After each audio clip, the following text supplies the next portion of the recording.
Welcome to the Mobile Economy podcast. Today we're talking about rewarding your remote workers as well as the 3 Ps of food trucks. Pause, pivot, and pre-order. What we learned from 2020 in the food truck space.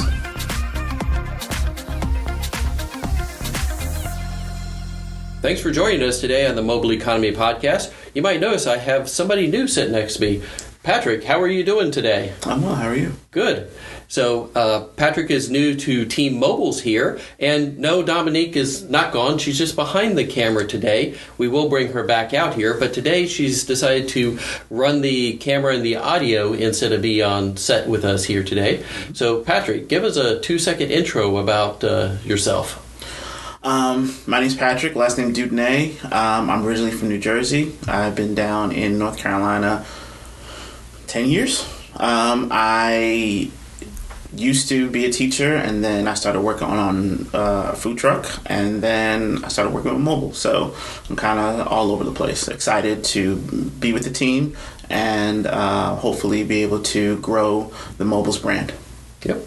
We're very happy to have you on the team. So definitely brings experience. As you'll see if you work with Moblz, we have people from the property management space, people from the event management space, and now we have somebody who's got a lot of food truck experience. So instead of keeping one truck busy, now Patrick is tasked with the job of making sure a lot of food trucks are busy, especially around here in the central North Carolina, Florida, Texas regions where we're operating with Moblz. But today's first topic I'm going to talk about is rewarding your remote employees. So over the pandemic, there's been a lot of changes. Now what we're seeing is there's still about 60% of the workforce is working remote. And that's becoming a lot of challenge. What we're seeing across much of the space is everybody is living by the Teams, the Zoom, the GoToMeeting. They're spending hours upon hours glued to their video camera, glued to their computer, and putting in a lot of hours. So that break at the end of the day is not necessarily happening the same way. So you have to reward the employees to help keep them engaged. Mm-hmm. If they're out on property, of course, our suggestion is, and I think Patrick will back us on this, bring a food truck out and have an event day where you have ice cream or coffee or buy your employees lunch. How can you do that when you're not coming into the office space? That's where things such as remote perk packages are good. So in the office space, we would typically have a birthday for people, and we'd all get together around the break room and celebrate with a cake. Here, an option is to have food delivery. So for a company to use something like an Uber Eats and have a dessert delivered to the person whose birthday it is and reward the employee that way. And then use your Zoom, your Teams, whatever, to bring people together and allow them to have a virtual birthday party for that employee.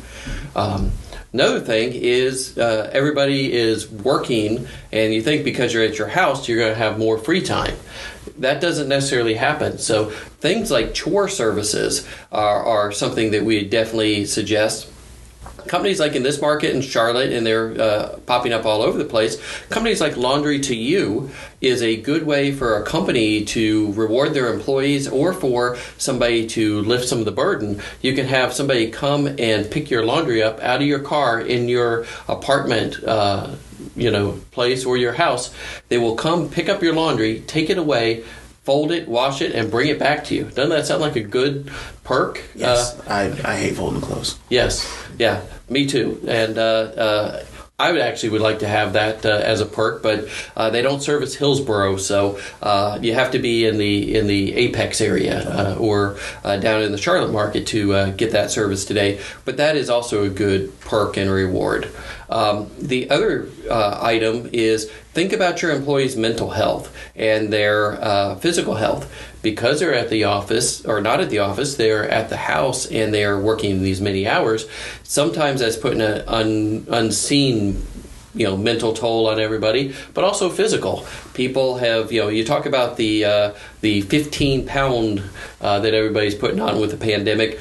So fitness-related items, when we're out at the office parks, we've done a number of mobile fitness things, and we've done mobile yoga is something that we have in the works. Now, bring the people together, even if they're not coming into the office for something like a group yoga, or get them subscriptions to things such as iFit, Noom. There's for mental health, Talkspace. Those are things that companies can do to help out their employees. I'm sure we'll put the links to a bunch of these companies down in the description later when we put up the video. But those are some definite ideas to help with the employees. But the pandemic is still going on, and we're seeing quite a bit of resurgence here in the South.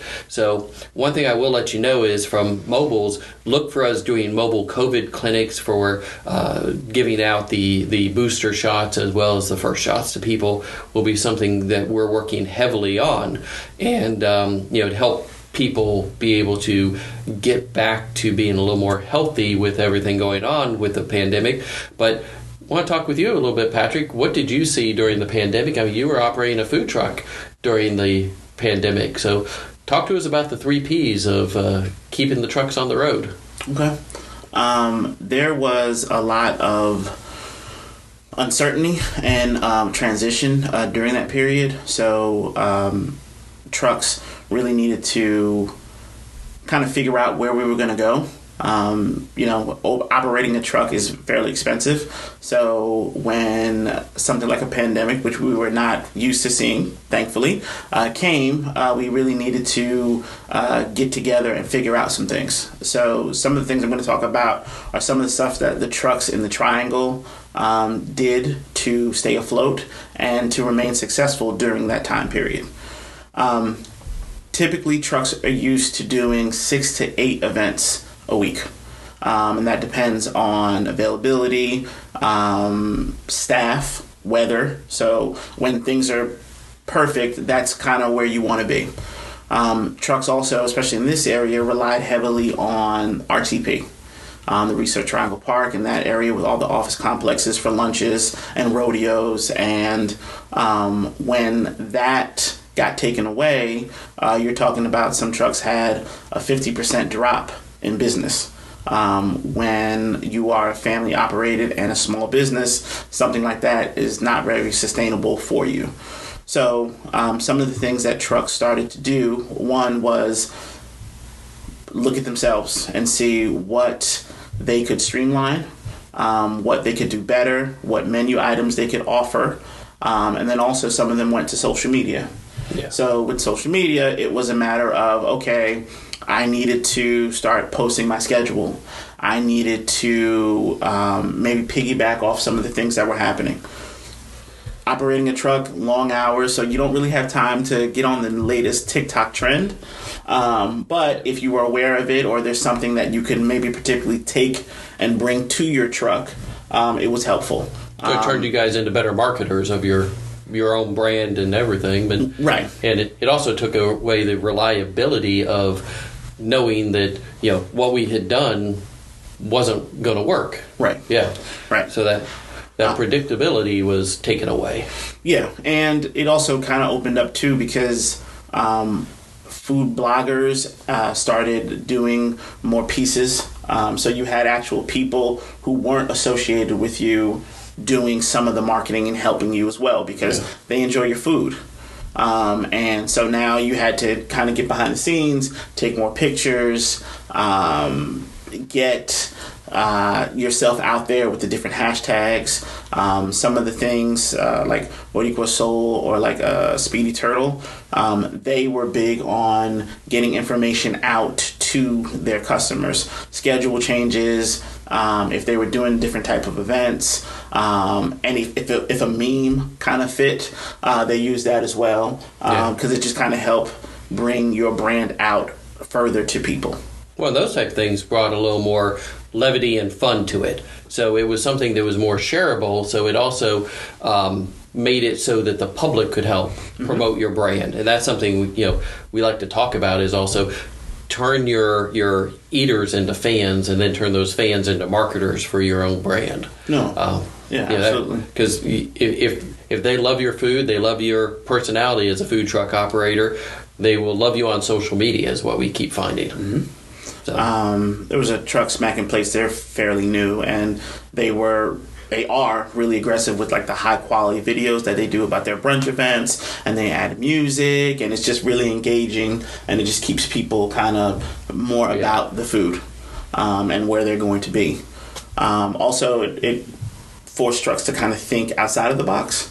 The Triangle, is home to a lot of culinary geniuses. Honestly, people who have a lot of accreditation and food background, but they just enjoy, for some reason, working in a hot box. A food truck can get up to 117 degrees. So you really gotta be in it and want to do it to really be passionate about it to really make it work. So that opened up the door, I feel, for food trucks to start doing more catering. Because people just feel like, oh, you're just a food truck, you pull up, you probably don't do anything else like that. But there's a lot of trucks that have the experience and the capability to do bar mitzvahs. They can do, Zoe's Paw Patrol party, like weddings, engagements, showers. So that kind of led people to realize, like, oh, it's not just this little box truck that comes up, that they can actually also do some other things and also have other connections, because there are a lot of times where a truck could partner with a coffee truck. Right. Or like, sometimes they would have events with, there's a Moblz truck that does clothes. So sometimes you could say, okay, hey, clothes truck here, food truck here, dessert here. Yeah, and those type of events, that's been some of the positive of the, event planning we've done and other people have done, is the food trucks end up in other locations where they hadn't been serving. Because a lot of people really thought of the food trucks as maybe it's at the office park, or it's at Central Park in downtown, Durham or Raleigh for a rodeo, and they don't think about the trucks the other times. But then when they start coming to the apartment complexes, and I think we saw the trucks and the higher quality trucks, as well as taco trucks, parking at more places such as shopping malls and gas stations and car lots to do service. So yeah, it definitely broadened the reach of where the food trucks were serving. Yeah, no, definitely it seemed to be more opportunity that kind of opened from this pandemic. Yeah. You had trucks like Baroni Meatball. What they started doing is they had like take-home kits. So now you could do an order of 3 or 4 meatballs to be able to go for a party or something like that, on top of being able to order their regular items. Yeah, we joked with them that it was great because if you can't make meatballs, you can buy Mama's meatballs and hand them off as your own. Absolutely. So it was good use of creative marketing there for their products. Yeah, we also had like a Taco Tuesday. So Mr. Pueblos was offering take-home taco kits.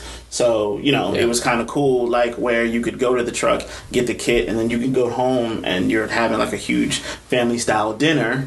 Right. Where you're eating something different. You got it from the truck because there was an excitement of being able to get to the truck. So that was kind of cool for that too. And that goes on to another thing that exploded during the time was online ordering. Prior to, that wasn't a thing really for most trucks. Now it was an absolute necessity, and it benefited the trucks too, because you could plan your menu, know how many items you're going to have, set up in a location, and know, okay, by the time I get here, we have this many orders. Right. They're coming at this time, and this is how we're going to sell. There were times where we would pull up to a spot and I knew we were already sold out. Right.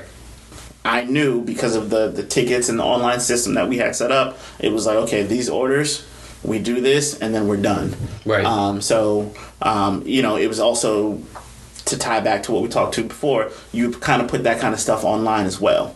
So it's like, you're keeping people updated real time. They're getting the information. They're able to order their food. We talked to a couple of trucks in which they were saying how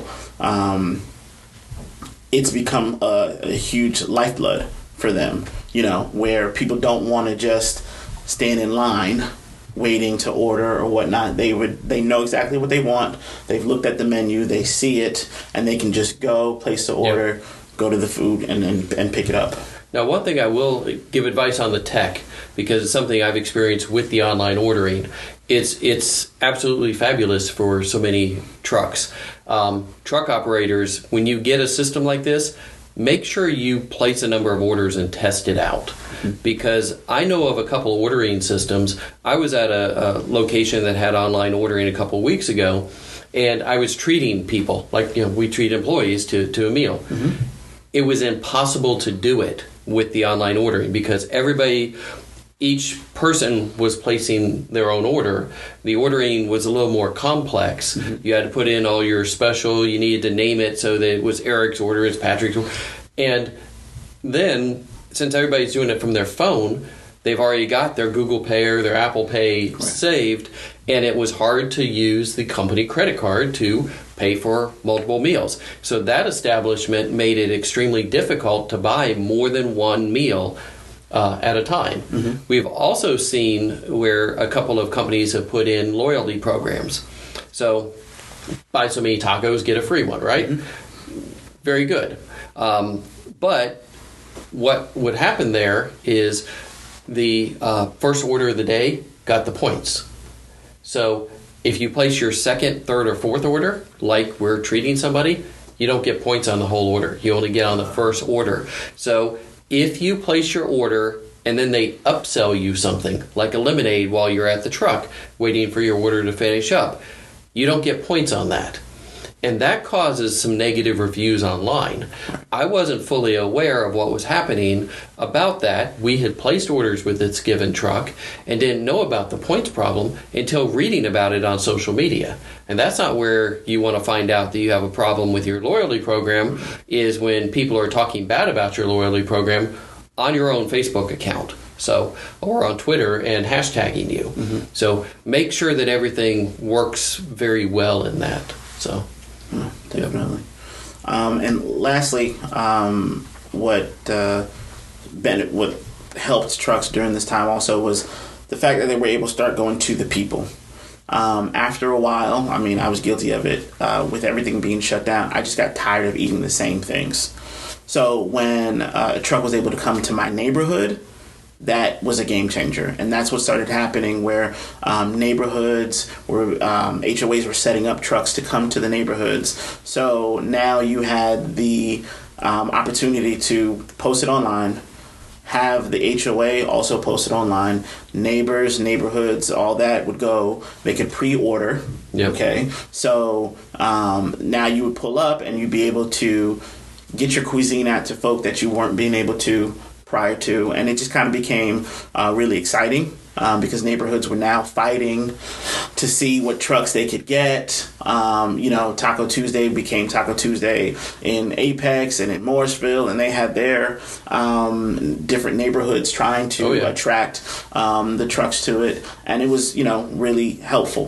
These things that we talked about before, we touched on, are what helped keep a lot of trucks on the road and prospering, and they're still using a lot of these tactics now. So, definitely was a big deal. I know for us in particular, we would get whoever was in charge of food that day, or maybe sometimes even the day before. I looked online, I saw this is your menu, I'm going to go pre-order, and I want to set it up to pick up at this time, and it just made it simple, Right. Sometimes it was that convenience factor is huge. Right, because mom might set the order, but dad might pick up. Right. So. Or you're ordering for 6 people. Right. Yeah. And so it's got to be easy because, if you've got a couple kids, there's going to be a couple picky eaters in that bunch. Absolutely. Absolutely. Yep. Yeah. So it's really was able to pause, pivot, and get that pre-ordering, which really helped, I think, keep the trucks around in business. Yeah, those are some great lessons that were learned during the pandemic. And now as we go back into, a little more lockdown masking and not nearly as drastic as it was a year ago, but again, some possibly some period of restriction. Definitely things that trucks and everybody want to keep in mind. And if you like eating at food trucks, please support your local food trucks and have them to your properties, because it is a good draw, and it also helps out the small business owners that operate the trucks. And to help us out, if you don't mind, click that subscribe button down in the bottom and be sure to give us a thumbs up if you like this. If you have any comments for Patrick or I, or any subjects you would like to have on the next podcast or in our newsletters, please let us know. Hit us up on social media. Thank you. If you're watching us on YouTube, be sure to give us a comment, a thumbs up, and a follow if you're not already. If you're just listening to the podcast today, be sure to check out our YouTube channel and leave us a review on whatever platform you're listening on. If you want to follow us on social media, you can find us at MOBLZ_COM on Instagram and Moblz on Facebook. Again, that's MOBLZ.